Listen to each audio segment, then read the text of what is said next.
Salut à tous, une très courte vidéo pour vous faire une petite démo d'un clavier virtuel que j'ai installé qui s'appelle Baidu Input. Donc, ce qu'il faut savoir, c'est que Baidu Input, donc Baidu en fait c'est le nom, c'est l'équivalent de Google en Chine. Ils ont créé une sorte de de clavier virtuel qui fonctionne sous Symbian, qui est là. Il fonctionne à la base sous S65e édition. Visiblement, il fonctionne à peu près sur le N8 sous Symbian 3. Je vous conseille pas spécialement de l'installer, ça fera pas planter votre téléphone, mais comme vous voyez, les menus sont assez illisibles. J'ai pas trouvé d'option pour changer la langue puisque c'est pas lisible comme ça. Pour l'activer, donc quand vous êtes si vous l'installez toutefois, donc quand vous le lancez ici, vous avez une option, vous allez ici vous changez ça. Normalement il est changé par défaut et c'est la façon aussi de le changer, c'est-à-dire pour passer de l'un à l'autre. Vous n'avez pas besoin de le désinstaller pour qu'il ne s'affiche plus, vous changez dans cette option là, je sais pas ce que ça veut dire mais ça fonctionne. Et ensuite après vous commencez à écrire un message. Donc là je l'ai configuré pour qu'il s'affiche, pour qu'il soit compatible anglais. Donc je crois si je commence, il y a encore même pas quoi, si ouais, hello. Donc ça marche.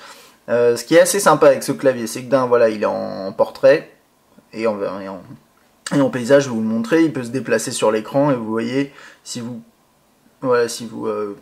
cachez le texte, il va s'afficher en haut, si vous le cachez tout en haut, il va s'afficher en bas. Donc c'est assez intelligent, c'est pas mal.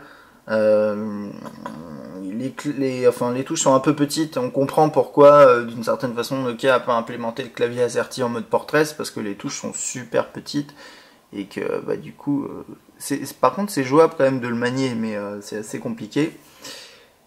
Et en mode paysage, ça donne ça. Voilà. Donc là, pareil, vous pouvez déplacer ça en haut, en bas. Ce clavier, il permet aussi d'afficher, je sais plus, il y a différents modes, mais bon, c'est un peu galère, hein, comme vous voyez. Donc là, il y a un mode comme celui-là. Je sais même plus comment on fait pour revenir en arrière. C'est pas dramatique. Donc en gros, voilà, essayez de l'installer à vos propres risques et périls. Voilà, je suis déjà perdu, je comprends plus. C'est pas grave. Installez-le si vous voulez, ça fera pas bugger votre téléphone, vous pouvez le désinstaller facilement après. Ça permet d'expérimenter de nouveaux trucs, de voir ce qui est possible de faire. On espère vraiment qu'il y aura un clavier de ce type-là, mais un vrai, hein, en français, etc. Saisie prédictive qui sortira, que ce soit de chez Nokia ou de chez quelqu'un d'autre, enfin par Nokia ou par quelqu'un d'autre, par un autre développeur. Donc voilà, petite démo de Baidu Input sous Symbian 3 sur le N8. A bientôt. Rapidement, j'ai oublié un dernier truc. Première chose, pour désinstaller l'application, il va falloir d'abord la désactiver, donc comme je vous l'ai montré dans la partie juste avant là. Et ensuite, j'ai vu un autre truc, c'est qu'en fait, on peut installer des thèmes pour Baidu Input. Donc pour les installer, je vais vous mettre un lien pour télécharger des fichiers. Il y en a environ une dizaine. C'est des thèmes à la fois en portrait et en mode paysage. C'est des fichiers .bdskt. Voilà.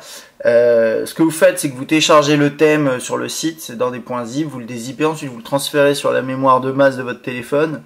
Ensuite, après, dans gestion de fichiers, vous allez dans votre mémoire de masse, ou bien vous le transférez directement dans C, mais je crois pas qu'on puisse y accéder directement. Moi, je sais plus. Bref, peu importe.